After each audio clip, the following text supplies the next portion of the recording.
And welcome back to another edition of the Rockhound Channel. My name is William. Welcome back to the channel. This is part 2, or part 3 now, I suppose, of my 4 or 5 video run. This topic today is about something that is one of my personal favorites, and it's got me to where I am today. That is the books of the trade, guys. Now, in front of me here are just a few examples of things that you can collect when you go ahead and start out on your adventure. I ask everybody to thoroughly read up on what you're doing before you do it. One of the first things I want to describe to you guys is this one right here. This was the very first book that I ever owned by the National Audubon Society, Rocks and Minerals. This thing here is a full color guide and description of every mineral you could ever about imagine in here, including gold. And believe me, it's well worth it. Next to it is The Art of Gem Cutting. These here you can find at Amazon.com, and believe me, they are well worth the $6 that you will pay and whatever it is in shipping. Next to it is The Art of Using Diamond Abrasives.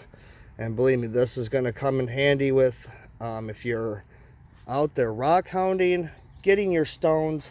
This is what you want to make certain that you're starting out with the proper equipment. Next to that is, of course, the Rockhound's Handbook. This here is also another full color guide of everything that you should know how to identify minerals and different kinds of stone out there in the environment. Not only that, but this also has a full, comprehensive how-to and what to start with every time you go out, especially wherever you're at. This also goes into a lot of deep geology and science. Definitely well worth picking up. I got this one here at Barnes & Noble. I think it was like 25 bucks. So the next thing that I'm going to show you guys, and believe me, I'm not subscribe to these guys. I will be here within the next week or two, and that is the GPAA Mining Guide. A must have if you are about to do this for the beginner or the seasoned pro. In here is a full detail of state by state of where to go to find gems, minerals, gold. Not only that, but also treasure. Now, here in Wisconsin, not a lot of folks realize there's a lot of stuff here. And one of the things that I wanted to show you too is it's going to show you a complete Kettle Moraine deposits list of where everything might be in the area. Kind of weird, it kind of makes a face there. But one of the things I wanted to explain to you guys, since I am in Wisconsin, along with most of my folks that do watch me, you're going to see here it goes via by county. So that is something very interesting about this. You want to be sure that you pick this up.